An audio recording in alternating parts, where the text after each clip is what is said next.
You built 20 plus million followers. How? So I just picked up a camera, started vlogging my family, and then just one thing led to another. A lot of people weren't here vlogging, you know. I think I was definitely one of the first ones to like put Dubai on vlogs and like a lot of these car videos specifically. Then one car video blew up, like in the first week it got like 4 million, and then just the channel blew up. Yeah. I made sure like as soon as I made money, I bought my own Rolls Royce. Yeah. What's the most you've made in a day now? They definitely have made like 100,000.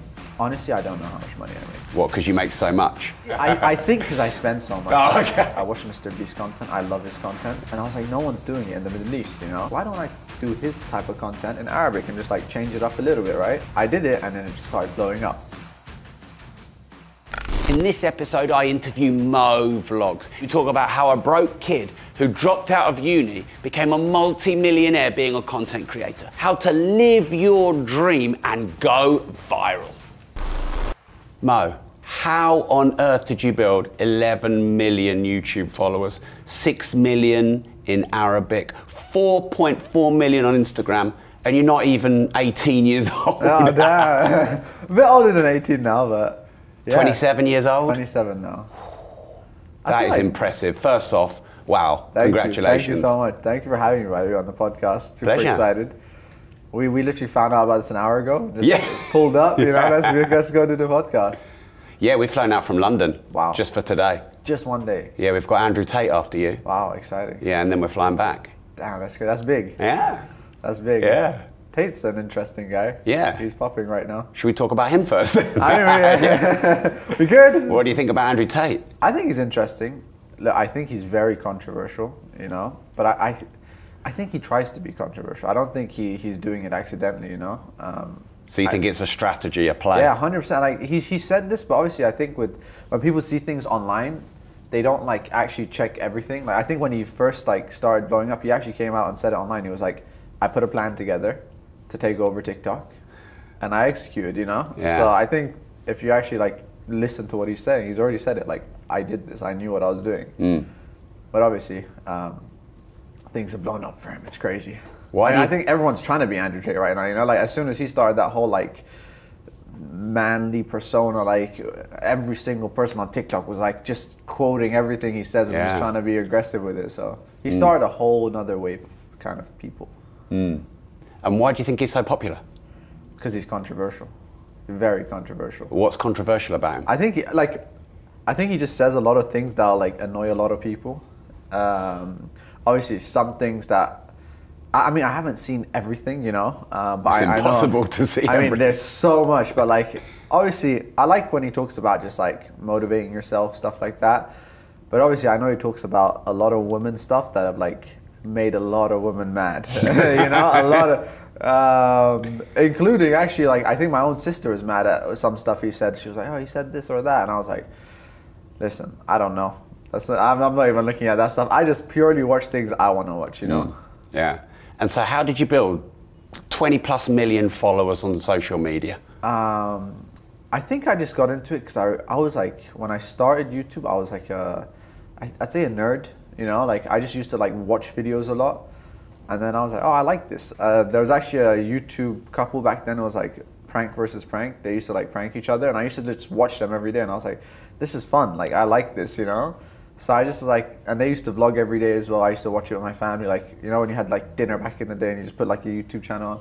So I was like, I want to start doing this. Like, so I just picked up a camera, started vlogging my family, and then just one thing led to another, and just. And how old were you when you started? I think like 22. So yeah, 21 maybe. Okay, so you've been in the 6 years. Yeah, 6 years I think. Wow, you could do a degree for 6 years at university and be 100 grand in debt. Yeah, that's another thing to talk about. Yeah, so honestly, one of the big reasons I started is I hated studying. I was smart. Like, don't get me wrong. Like in the UK, like, you know, you have A levels. Like I was a top student. Like I had 3 A stars and an A, but I hated it. I was like, this is not for me. Like, it's cool, but I'm just memorizing a book.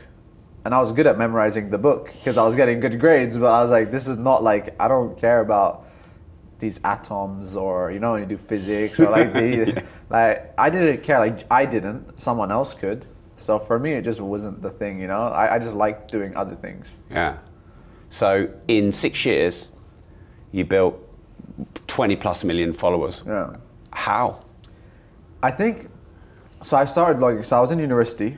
I was miserable. I hated it. Literally, I was just like, I'd go there, I'd play games on my phone the whole lectures, you know, like I wasn't doing Snake. it. Do you remember Snake back in the day? Yeah, like playing Snake. And I remember I'd tell myself like, hey, like back in the day, I don't know how much university is now, but it was like £9,000 a year. I was like, I'm going into debt £9,000 a year to come to university to play games. Like, what am I doing? You know, like I want to do something with my life. So I was like, at that point, my first year university finished, and I decided I was going to take a gap year. I was like, okay, you know what? If you want to leave university, prove to yourself that like you are going to work. Because a lot of people nowadays, like there's like thousands of YouTubers that say, oh, university, you don't need it, or you just get to work. And then obviously kids nowadays watch it and say, yeah, but they don't actually want to do anything. They just want to just leave, right? It's just a reason to show their family, oh, look, you know, Mo Vlogs is telling me university is not good, or Gary Vee is telling me university sucks. Well, no, that's not the case, you know? If you're just going to leave, then you probably should go back to university, you know? But I was like, I told myself, I'll take one gap year, and with a gap year, you can return where you left off. And I was like, in this gap year, if you can prove that you are working and you're doing something that goes right, that you don't need to come back. And I hated it. So it was like a great motivation. Like you can, in 1 year, if you can prove that you become a YouTuber. So I started daily vlogging. I was like, you know what? Your goal is you're going to release a vlog a day. And then summer holiday came. I think when I started like off my break, I was at like 1,000 subscribers. And then during the summer break, I went to like 20,000, I think 25, 30,000. And that's when like September came around, but I'd already taken a gap year, but it was good progress. And then we started making car videos. And then Dubai at the time was like, a lot of people weren't here vlogging. You know, I think I was definitely one of the first ones to like put Dubai on vlogs and like a lot of these car videos specifically. So people were like, oh my God, that's Dubai. Wow, this is great. And everyone heard about Dubai, but no one saw Dubai online. So I think I kind of got lucky to a sense, like right place, right time. And yeah, then one car video blew up. I remember I put like one video out and like every news site covered it, you know? It was like in the first week it got like 4 million. Wow. Like, even now I couldn't pour 4 million in 1 week, you know? Like everyone covered it, so. Can you remember what that video was? Yeah, it was called Rich Kids of the Middle East. Ah. So I realized when I'm doing these videos, like everyone had this like image, obviously Dubai and money and cars and stuff, but no one had seen it. So I just put like the videos, so what people wanted to see, right? So, and then just the channel blew up. Yeah. And how did that feel? It was crazy. It was like, I remember like, I think once I hit 100K subscribers, the next month I already doubled the channel. And then from there I was growing like 200K subscribers a month, you know? So I was like 100K, then 300, then 500. Wow. So it just started like growing quick. And because I was daily vlogging, it was like, it was going fast. And did you have ad revenue turned on at that point, but as you blew up? I think after, what, like I'm pretty sure it was on at one point. I can't remember when. But did the money start to get big at that point? Yeah, of course. I think like obviously the first couple of months it was like a few thousand, then you go to like the tens, and then it starts growing from there, right? So I remember when I started, my goal was to make $200 a day, because I was like, it was $100 a day, because I was like, if I can make $100 a day, then I have enough money to spend on the videos and then do cool things. So yeah, I remember I told my mom like $25,000 a year is my target. Anything over, you get to keep. So are you still on that deal? Yeah, we're renegotiating that deal right now. She was like, remember when you told me that? Yeah. I was like, Mom, you know, no, but I take care of her, you know. Yeah. I made sure like as soon as I made money, I bought her a Rolls Royce, you know. I love the Wow, family. you bought her a Rolls family Royce. means a lot to me. Like, yeah. So yeah, I bought my mom a Rolls Royce. Next goal is a house. Next goal is more. Yeah. Yeah. So your first target was $100 in a day. Yeah. What's the most you've made in a day now? I mean, I don't know like exactly in a day. Obviously, like if you have like a brand deal and they pay you on the same day, does that count? Yeah. Like, you know what I mean? Yeah. Definitely have made like 100,000, I guess. In a day. I think that's the most I can remember. Like. Yeah. But I think it was payment for a couple of days, but I just got that on one day. Yeah. Yeah. So I don't know if that's when the invoice got paid. Yeah, like I just remember that money just hit the account. Yeah. Obviously, I'm sure there's been like bigger money, but like maybe it was for like 6-month contracts or like. Yeah. But I remember that one was like for a very short thing. So what would a good year make you nowadays? Honestly, I don't know how much money I make. What, because you make so much? Not really. I think because I spend so much. Oh, okay. Yeah. I think I genuinely spend a lot of money. What do you buy? Honestly, we spend a lot on the videos. Yeah. People don't understand how much creation costs, do they? Especially like right now I have an Arabic YouTube channel, which a lot of people don't know about because it's Arabic, you know, people watch my English content. Give it a shout out? Yeah, it's Mo Vlogs Arabic or Arabic Mo Vlogs, one of those two. And then your English speaking is just Mo Vlogs? Yeah, exactly. Yeah. So I watched, like, I'm not someone to like lie about it, like I watched Mr. Beast's content, I love his content. Yeah. And I was like, no one's doing it in the Middle East, you know? And definitely not in Arabic. And I already had an Arabic YouTube channel, which I was doing like kind of like vloggy stuff. Yeah. And then I was like, why don't I do his type of content in Arabic and just like change it up a little bit, right? And then I did it and then it just started blowing up.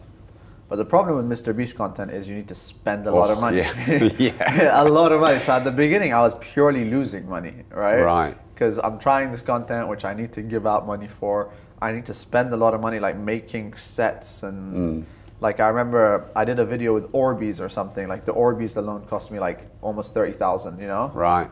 Because there was a lot of Orbeez. Yeah. So I was like, okay, this is getting expensive. But like I believed it would eventually do good. And then after a few videos, like it really took off. So, yeah. So what would an expensive video cost you? I think the most expensive video I did the Squid Games. In Arabic? Squid Games in real life in Arabic. Yeah. Yeah, I think that cost just over 100,000. For one video? Yeah. Because, I mean, making the whole set. Yeah. Like...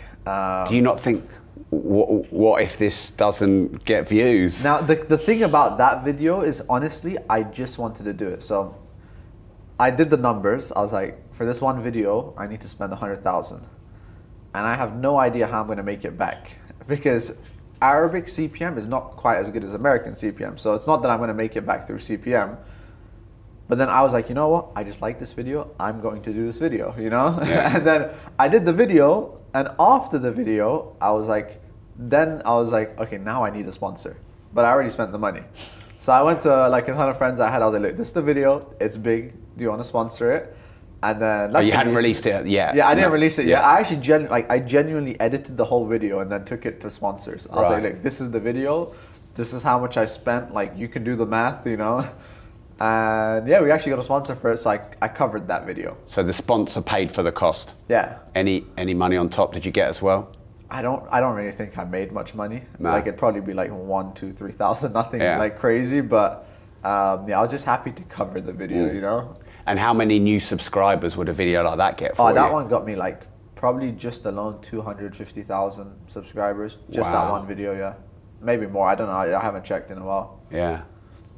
So yeah. This sounds like living the dream. Yeah. Do you feel like you're living the dream? Honestly, I always tell myself like I need to always be appreciative. I am. I'm very appreciative of everything I have. But sometimes when you're just working so hard, it can just be hard to like sit and say like, oh wow, this is where I am. Because like I'm a workaholic. Like I love working. Like I'm day to night. Like when I used to do the daily vlogs, it was like wake up 8 a.m. edit to 12, schedule the post, record the entire day, sleep, repeat, you know? So you edit your own content? Yeah, like I don't party, really. Like the only time I'd go to a party is if there's a rapper that I might be able to vlog with, you know? Like everything is like work, you know? It's not like I'm like, oh yeah, I want to go party and be with girls. Like I genuinely couldn't care less. Like I'm kind of like an introvert. I like being alone, you know? So I'm just a workaholic. Like it doesn't excite me to go and party or like have fun or like I like working. That's my like, oh yes, there's this content I can get or yeah. Does that make it hard for dating? Yeah, definitely. It's like very hard. Go on, tell us about it. Yeah, it's hard. Like especially being I've been in relationships obviously, but right now I'm not. I think that's a big reason because I think girls want a lot more time and attention, and then I'm obsessed with my work, so it's like, well, you care about your work more than you care about me. I'm like, no, like I don't, but like I just love working, so it's hard to balance. But I think now, like in my life, I'm trying to figure out that balance because I think at one point I was definitely like overworking like a lot.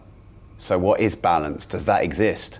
I don't know. Like I don't know if it's like a disease I have. Like I remember like my ex-girlfriend telling me like enough is never enough for you. You know, it's like you always want more. Like you're never gonna like just be happy. And I was like, I don't know, maybe. But someone might like that about you. Yeah, no, definitely. I think they definitely did like that about me. Even I think that's a reason a lot of people do like that. But then I always tell people like, let's say Elon Musk. I'm sure all of us would love to, like, if we were girls, be with Elon Musk, right? But then, because you'd be like, oh my God, he's so hardworking and he's so aspirational, whatever, whatever. But then once you're with him, the first 6 months is great. You're with a billionaire, you know? But then at one point, once you've lived that like high life, I guess, and you realize, wait a second, this guy's 24 hours in his factories and 24 hours working, you're like, I don't know if this is what I signed up for, you know? Because not everyone's going to be as driven as you. So, yeah, definitely hard work makes relationships, some relationships harder, you know? So how do you find that balance? I mean, at one point, like, I would say I was literally sick. I remember I'd upload a video, watch the first 60 minutes, like, view, like, per minute. If it's not doing good, change thumbnail, change name, change everything. Like, I was literally, like, sick. I'd sit there, like, and I would, like, stress, like, I'd freak out. Like, oh my God, it was really bad. Like, I think I was way too obsessed with, like, the views on that second.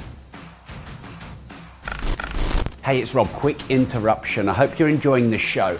I don't know if you know, but I have more YouTube channels, including Shorts channels, so make sure you subscribe below.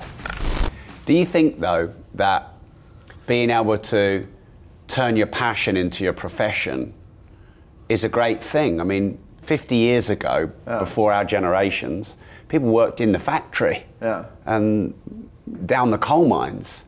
And now we get to express ourselves and talk about what we love to do and travel and film and chat and make a living out of it. Yeah. That's a pretty cool moment in time, isn't it, that we can do that? Yeah, definitely. Thinks of, like, nowadays life is so much easier than before, you know? I think definitely everyone in this world is spoiled. Everyone, you know, way more than before, you know? So, yeah, as I said, we need to just appreciate it more. And what do you most appreciate about your life? Me, I'm just, like, I try and appreciate the simple things. Like, I'm happy, like, I can eat. I have a house, you know? I can pay my electricity bills. Like, just, I always try and, like, just appreciate these things because those are the most important, you know? There's people in the world that don't have food. They don't have a house, you know? So everything else, like, I really don't care about, you know? As long as my family's healthy, I have food, I have all the basic necessities, like, I say thank God. Because everything else is a bonus, right? Yeah, yeah. So you said earlier you're like your own company, maybe a bit of an introvert. I think you used the word geek. Yeah. So how did you push yourself out of that comfort zone to be on social media every day on videos? Oh, it was hard. Like when I started YouTube, I remember like my first vlog, you can probably watch it. Like I'd call myself weird, but like I was very like shy. I remember like I was in the car and my mom would like try and record me. And like if I thought another car was looking at me, I'd tell her, stop recording, stop recording. Like, I was really like shy, you know? But I think like you should definitely, if you love something, just try it and kind of like push out of your comfort zone.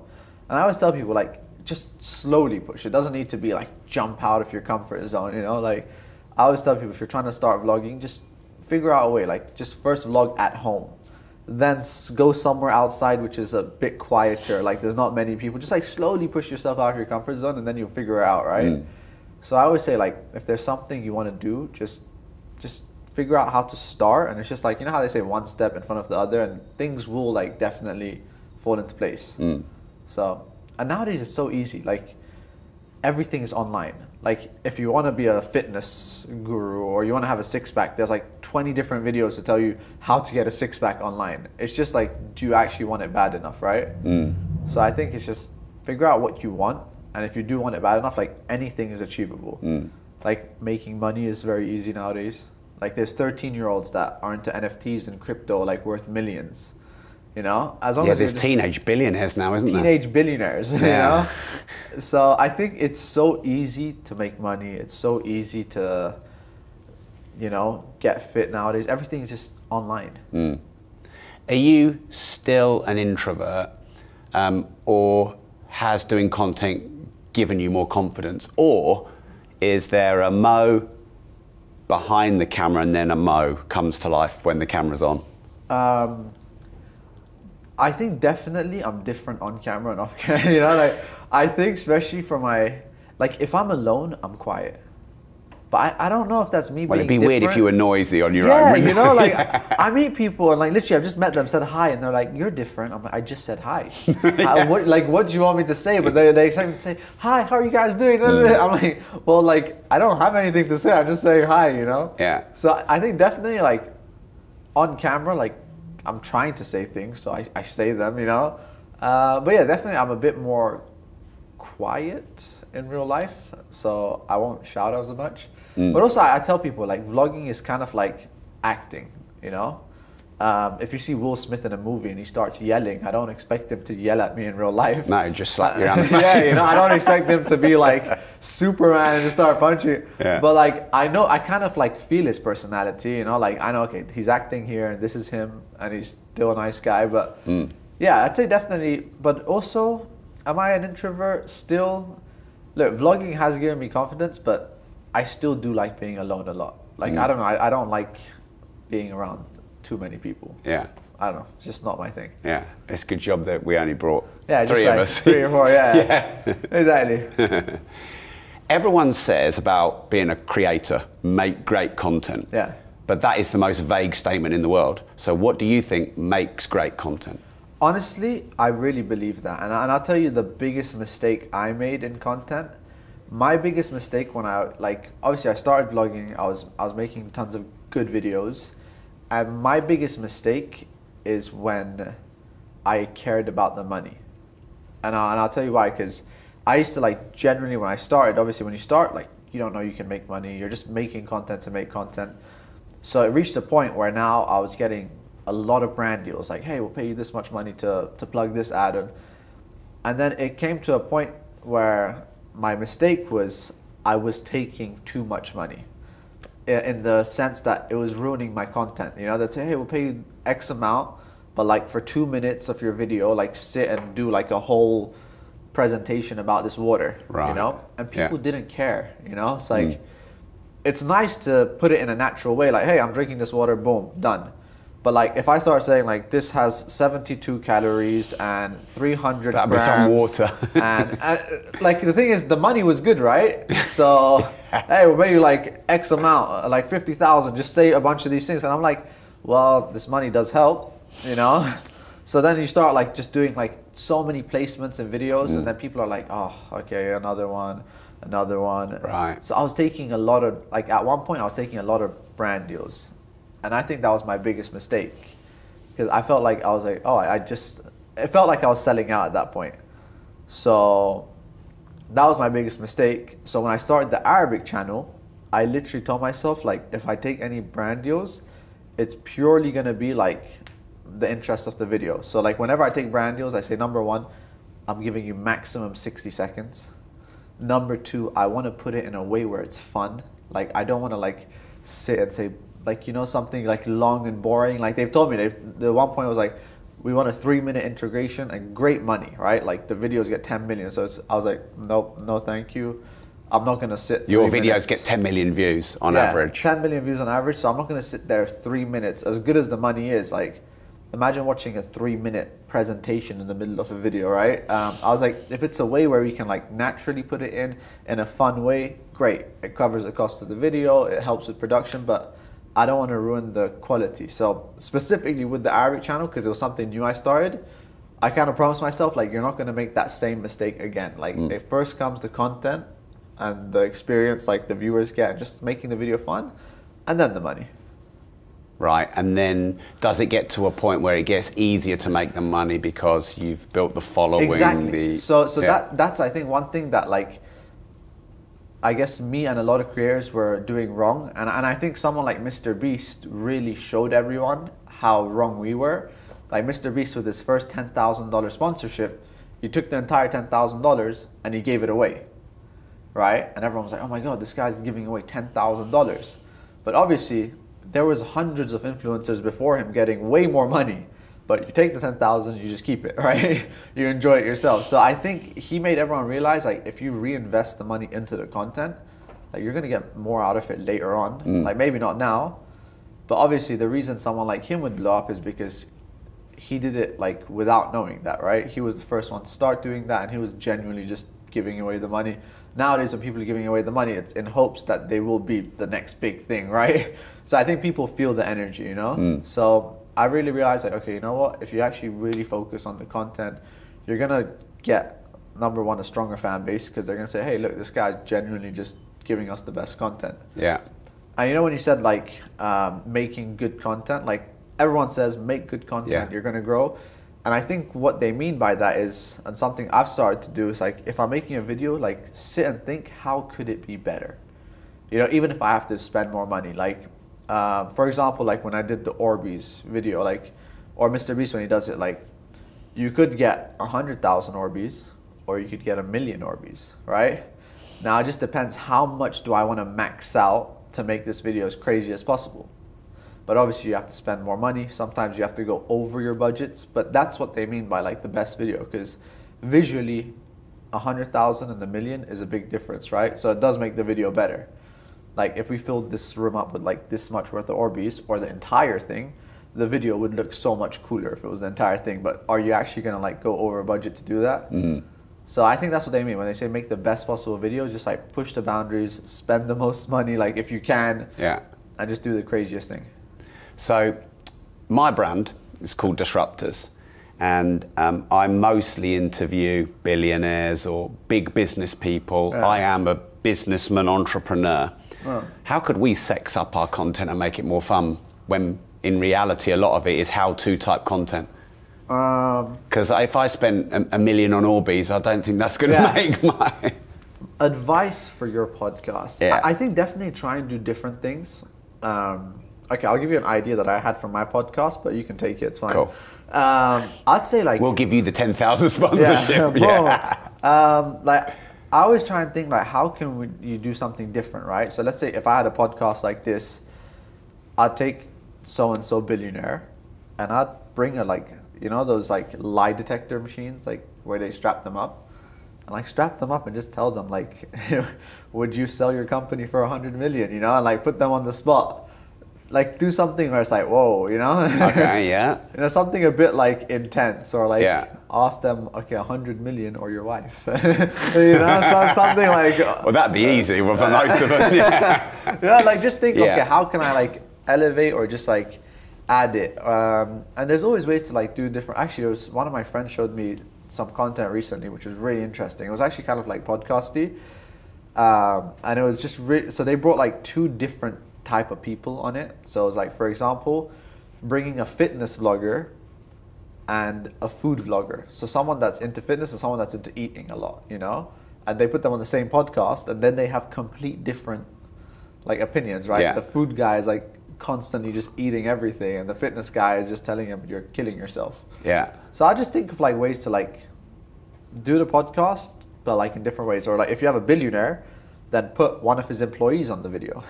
And say, well, you're rich and you're not. How does he treat you? And like, you know, like something where it's a bit like, I guess, a bit more spicy. What are you thinking, Harry? I like spicy. Harry likes spicy. You know, something to spice it up. Just make it different. Exactly. And people love, like, I guess, controversy. I mean, if you can get it out of them, sure, why not? Do you create controversy in your videos? I don't think so, because my content really doesn't need it. It's just like crazy challenges.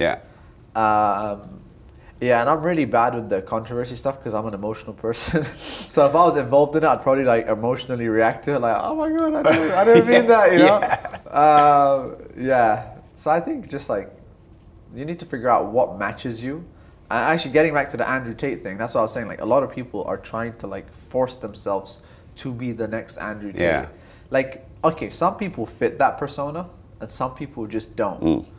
Like, it's just, that's how life is. Like, if you're not someone that's like, you know, kind of like, if it's not you to be that like aggressive, masculine person, like, stop trying. You know, like we can see it. Like, it's not you. Like, I always tell people, that's not you. Like, just stop it. It just looks cringe at that point. Like, Tate is Tate. You can see that's him. Like, he's been doing that before he got famous. It's not that suddenly he became like, no, that was what he was doing, and then he became famous for it, right? But then obviously every single person online like saw it and they're like, all right, now I need to be like that guy. They just turn on their cameras. If you're not doing this and you're not doing that, then you suck. And it's like someone that's like just sitting there like kind of like awkwardly or like saying it in a weird way. Like, yeah, just do what you're good at. Like people, and I always say, this is one thing I always say is stop looking at other people's plates. Like, you know, like if you have food on your table, like stop trying to take from their plate. You know, like just figure out what you have in yours and just add to that, you know? Because a lot of people, like, let's say, if you have a podcast, right, and they have no interest in a podcast, the second they see you doing good, it's like, oh, I need to do what he's doing. Yeah. I mean, it's cool, but do you like that? Yeah. Is that something you want to do, right? I mean, for entrepreneurs, it's really hard not to look at other people who are successful and want to do what they're doing. Yeah. Yeah, but I think, like, really, like, before you actually start doing it, evaluate it, right? Like, see, like, for example, I love crypto. I like the idea of crypto. And then a lot of my friends, which are like very rich, Bugattis, private jets, and they all do crypto content, right? I love crypto, but the way they do their crypto content is they analyze graphs. I don't like that. I really don't like that. Like, sometimes I like looking at it, but I don't want to do that on a daily basis. But I do like making like videos about kind of the news. Like I love when I see news like, oh, a crypto whale bought this many Bitcoin. Like that stuff I care about. But I don't care about on a daily basis telling you the resistant points and stuff like that. So I always say like adjust it to your way. So I did make a crypto channel, which is doing pretty good. But the way I did it is, number one, the things I like going to crypto people's houses and covering the lifestyle, which is something I do on my vlog channel anyways. Yeah. And secondly, when I make the crypto news videos, it's more like about stuff that's happening, like, oh, Elon Musk bought $1 billion of Bitcoin.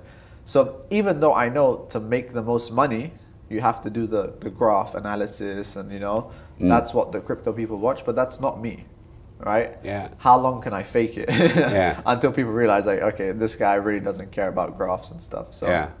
I think, yeah, you can look at it, but just how would you actually do it long term? How do you go viral? The easiest way to go viral is just doing something controversial. And that's what you see a lot of nowadays. Like someone goes and makes a crazy statement, like the Kanye West, like the Andrew Tates. They say something crazy online. But how do you find the balance between expressing yourself and not copying others and saying no to the wrong things for you, but also I bet you test thumbnails, I bet you test headlines, I bet you're always trying new hacks and tactics to grow your channel and your brand. So how do you find that balance? I mean, at one point, like, I would say I was literally sick. Like, I remember I'd upload a video, watch the first 60 minutes, like view like per minute. If it's not doing good, change thumbnail, change name, change everything. Like I was literally like sick. Like I wouldn't even say that's normal. Like it was sick like a disease. Like I'd sit there like on my, and I would like stress, like I'd freak out. Like, oh my God, normally in the first 10 minutes I get 10,000 views, it's 9,000 or it's 8,000. And I like, it was really bad. Like I think I was way too obsessed with like the views on that second.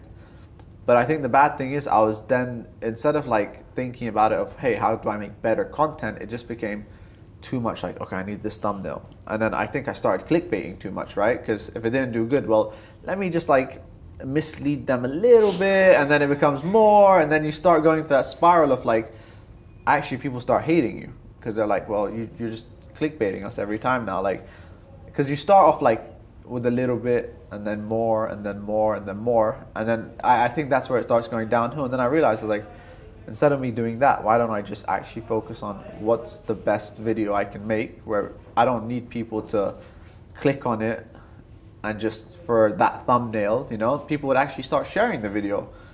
So I think I realized that at one point. So yeah, I think the best way to overcome that is just like, just take a breath, step out and look at the bigger picture for a second, you know? Because yeah, I think you can definitely get obsessed with like the, is it called the macro? Micro? Yeah. You can get obsessed with the micro instead of like the macro picture. Yeah. So yeah, that's definitely something that I think it's just, you learn. Like I always say, like in 5 years, I'm definitely going to know more than what I do now. Like in 5 years, I might think that me right now is an idiot, right? Because you start learning more and more and more, right? Yeah. So that's what happens. How do you go viral? Viral. I'd say viral. How did I go viral, or how do you go viral? However you want to answer it. It's the Mo Show. I think going viral, there's so many different ways. Give us some tips. I think the easiest way to go viral is just doing something controversial, and that's what you see a lot of nowadays. Like someone goes and makes a crazy statement, like the Kanye Wests, like the Andrew Tates. They say something crazy online, but I think that only really works if you're kind of already relevant, right? The second way is just doing something out of the box, new.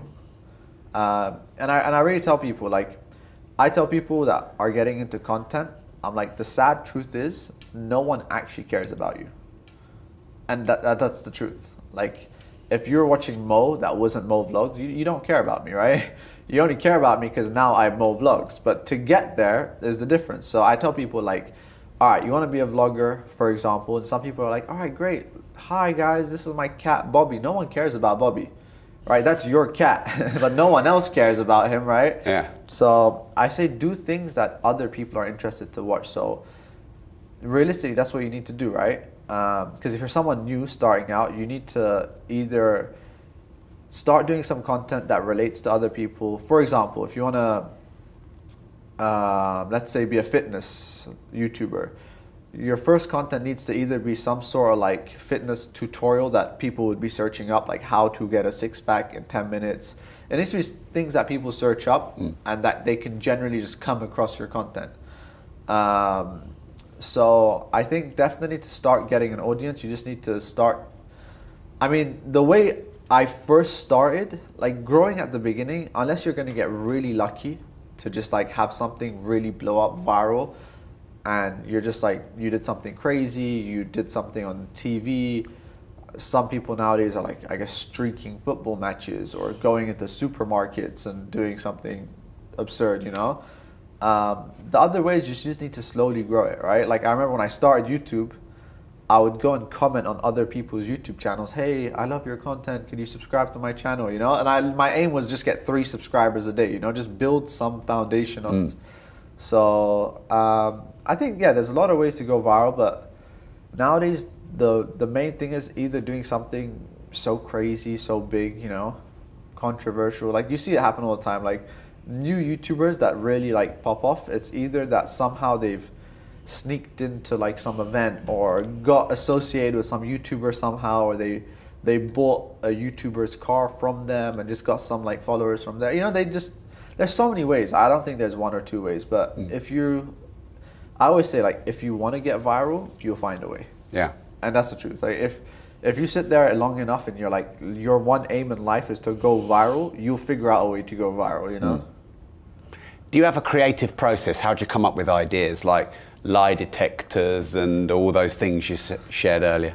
I think me and friends just talk about things. I think if you have like, and I always say it's a quote that I heard. It was like, if you're friends with 4 thieves, then you're going to be the 5th one. If you're friends with 4 millionaires, you're going to be the 5th one. If you're friends with 4 gymnasts, you're going to be the 5th one, right? And I think that's something that happens in life. Like, if all of my friends are millionaires, I'm probably going to be the next millionaire in the group. Yeah. If all of my friends are successful YouTubers, I'm probably going to be the next successful YouTuber. So if you're around like-minded people, because that becomes your topic for the day, right? New content, or what should we do? So I definitely think it's important, like, who you put yourself around. Like, I remember when I was making the most money, all my friends were rich. You know, all of them are rich. So I'd like see what they're doing, because then you start learning things from each other, right? Like, you know something, they know something. And I think it's the same in YouTube. Like, if you're around 4 or 5 other YouTubers or people that are trying to do YouTube, like, I might realize that, hey, thumbnails are a big deal. And I might tell you, I changed my thumbnail, my views went up. And then you start doing that. And he might realize that, oh, I made a 10-minute video and it did way better than a 5-minute video. And you start like sharing these in a circle and you actually all go up together. And I think I saw Mr. Beast said it somewhere. He was like, because they told him, like, do you keep it a secret? Like, when you find out something? He was like, no. Like, if I tell everyone, it's better, because we all tell each other what works and we go up together. So I think being around people which are not like trying to hide everything. Like if you're like work together, it actually works a lot better than, you know, keeping secrets, because that way you're just like not growing together. So yeah, I think that's how I come up with ideas. I have like a good group of friends. We're all into content. We all tell each other ideas, you know. And I think one mistake people make is they think that the world is small. It's huge. Like if I get 1 million views, that doesn't mean you can't get 1 million views, you know? There's like 7 billion people on the earth, or however many number it is now, I can't remember. But like there's so much abundance in everything. Like we could all be like big YouTubers, and my neighbors can be big YouTubers, and their neighbors can be big YouTubers. Like there's so much space, you know? So some people, they get caught up in like I guess, no, I need to have everything, or like, you know? So yeah, just being around the right people. Should we finish on a quick fire round? Yeah, let's do a quick fire. All right then. I think I spoke a lot today. That's great. I've really enjoyed this, so thank you, Mo. How many cars you got? How many cars? I'd say like 6. I can't remember, but probably 6. What's the best car you've got?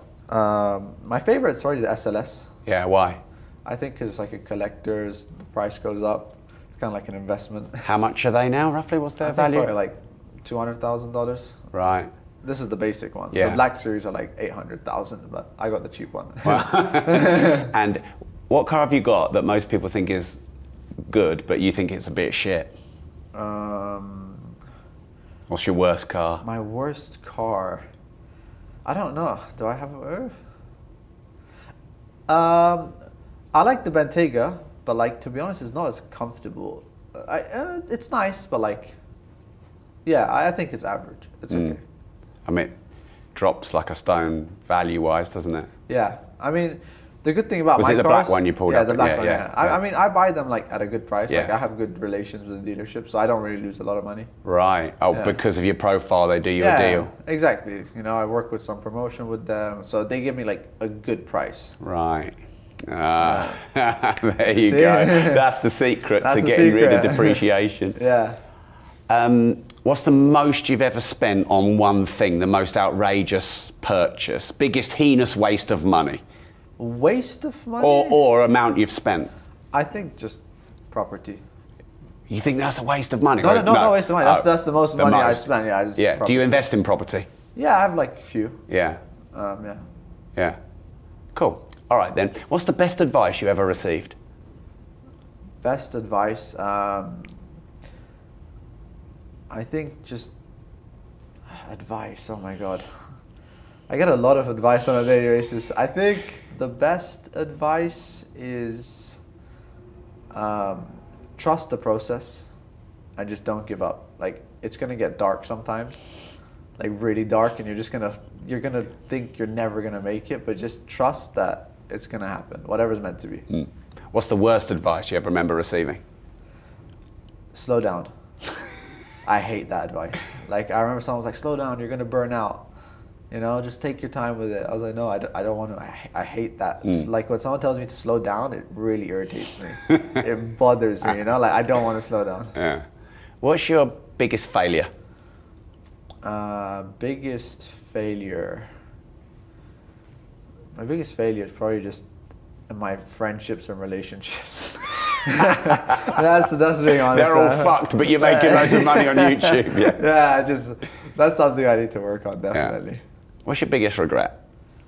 My biggest regrets. I don't really have many regrets. I think not buying enough Bitcoin. My biggest regret. I think the only regrets I really have is just not spending enough time with the people I love. So, yeah. Would you rather have 2 million new subscribers or $5 million cash, and why? I'd say $5 million. I think with that $5 million, I could get a new 2 million, if not more. I just know how to do it, I guess. Yeah. Interesting. And this show is called Disruptors. Yeah. What does disruptors or disruptive, what does that word mean to you? I've got the t-shirt up there for my next interview. Yeah. I think it's just like changing the game, right? doing something that others won't. Yeah. So keep disrupting. Boom. Boom. And where can we follow you? Maybe YouTube. You've launched your podcast, haven't you? Yes. I completely forgot, guys. I have a podcast. It's on YouTube right now. It's called Vibes. I think that's a great name, by the way. Yeah, it's, Vibes. I'm all about the vibes. Like I generally, my whole thing is just if I have a good vibe with people, those are the people I want to be around. So yeah. It's good vibes. Have some more podcasts coming soon. So check it out on YouTube. And your main channel, is that called Mo Vlogs? Yeah, we got Mo Vlogs, Arabic Mo Vlogs. We got Mo Luxury. Well, hopefully we reach a nice global audience for you. We've got more Brits on our channel than any other following. Is yours more people in Dubai, or is it international? International, I'd say. UK is like probably number 5 on that list. Oh, okay. So yeah, 4 or 5, something Great. like that. All right. Mo, it's been a real pleasure. Thank you, I appreciate it. Thank you very much. Thank you guys so much for having me. Thank you. Hey, so before you go, let me know in the comments, what did you think of Mo? What a cool guy. Young little bastard. Are you jealous? Let me know in the comments what you thought of Mo Vlogs and the content shared in this episode.